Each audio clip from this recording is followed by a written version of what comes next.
Mostly B J ಪಿಗೆ ಹಾರೋ ವಿಚಾರದಿಂದ ದೂರ ಸರದಾರ ಅಂತ ಅನ್ನಿಸ್ತದ. ಅಥವಾ ಇವೆಲ್ಲ ಈ ಒಂದು ಬಿ ಜೆ ಪಿ ಮಾಧ್ಯಮಗಳ ಸೃಷ್ಟಿನೂ ಅಂತ ಅನ್ಬೋದು ನಾವು.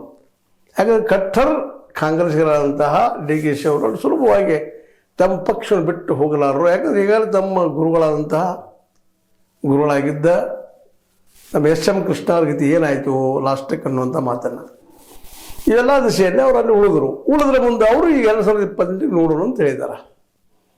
2028 ಆಗಿ ಹೋಗಲಿ ಅನ್ನುವಂಗ.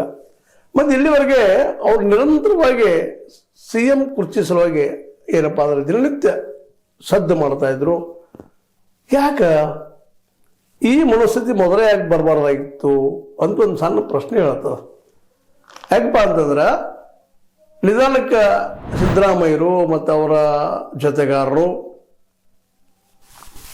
ಅಧ್ಯಕ್ಷ ಸ್ಥಾನವನ್ನು ಬದಲಾಯಿಸಬೇಕು, ಜೊತೆಗೆ ಡೆಪ್ಯೂಟಿ ಸಿ ಎಮ್ ಒಂದು 2-3 ಪೋಸ್ಟ್ ಹೊಟ್ಟು ಹಾಕಬೇಕು, ಮತ್ತು 1-2 ಖಾತೆ ಇಟ್ಕೋತಂಥ ನೀರಾವರಿ ಮತ್ತು ಬೆಂಗಳೂರು ಅಭಿವೃದ್ಧಿ ಇಟ್ಕೋತಂಥ ಡಿ ಕೆ ಶಿಂದ ಆ ಪೋಸ್ಟನ್ನು ಕಸ್ಕೋಬೇಕು ಅನ್ನೋದು ಏನೋ ನಾವು ಪ್ಲಾನ್ಗಳು ಸಹಜ ರಾಜಕೀಯ ನಡೆಯುವಂಥದ್ದು ನಡೆಸಿದ್ರು. ಅವಾಗೆಲ್ಲ ತಡೆ ತರಬೇಕಾಗಿತ್ತು ಡಿ ಕೆ ಶಿ ಅವ್ರಿಗೆ ಅಂತ ಅನ್ನಿಸ್ತದೆ. ಯಾಕಂದರೆ ಅವ್ರ ಬಿಹೇವಿಯರ್ ನೋಡಿದಾಗ ಅದೇ ಕಾಲಕ್ಕೆ ಡಿ ಕೆ ಸುರೇಶ್ ಅವರು ಬುದ್ಧಿವಂತರು, ಇಬ್ಬರು ಬುದ್ಧಿವಂತರಿದ್ದಾರೆ ಅಂತಮ್ಮರವರು. ಅವರದಂಥವರು ನಾವು ಹಿಂಗೆ ಹೋದ್ರೆ ನಾವು ಇಲ್ಲಿಂದ ಇತ್ತು ಜಾರಿ ಬರಬೇಕಾಗ್ತದೆ ಅಂತ ಏನೋ ಒಂದು ವಿಚಾರ ಮಾಡಿರಬೇಕು, ಪ್ಲ್ಯಾನ್ ಮಾಡಿರ್ಬೇಕು. ಅದಕ್ಕಾಗಿ ಒಂದು ಪ್ಲ್ಯಾನ್ ಏನು ಮಾಡಿದ್ರಪ್ಪ ಅಂತಂದ್ರೆ ಮೊದಲನೇದಾಗೆ ನೀವು ಮಾಡದೆ ಹೋದ್ರೆ ಬಿ ಜೆ ಪಿಗೆ ಜಂಪ್ ಆಗ್ತೀವಿ ಅನ್ನೋಂಥವು ಒಂದು ಪ್ಲ್ಯಾನ್ ಬಿಟ್ಟರು. ಜನರಿಗೆ ಅವ್ರು ಬಿಟ್ಟರು ಅಥವಾ ಬಿ ಜೆ ಪಿಗರು ಆದಷ್ಟು ಒಳ್ಳೆ ಆಡಳಿತ ಕೊಡಬಾರದು ಅಂತ ತಿಳ್ಕೊಂಡು ಅಂಥ ಒಂದೇನೋ ಬಿಟ್ಟರು, ಒಟ್ಟು ಗೊಂದಲ ಮೂಡಿಸುವಂಥದ್ದು.